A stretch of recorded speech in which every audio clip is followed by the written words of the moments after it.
How to turn off recommendations notifications on Reddit. Today guys, I will show you how to do this. Just watch this video until the end. Make sure that you like and subscribe in our channel. So let's start. First, you will just go to Reddit and then open it, and after this, as you see, when your Reddit is open, you will just go here to your profile icon. Then you will click and you will go to the bottom of the screen and click on settings.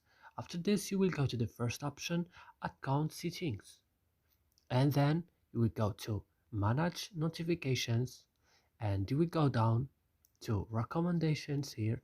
And now if you want to turn off recommendations notifications, you will turn off all this for option like this, and that's it. It will work with you. That's it. I hope this video is useful for you. Don't forget to like and subscribe in our channel. See you next video.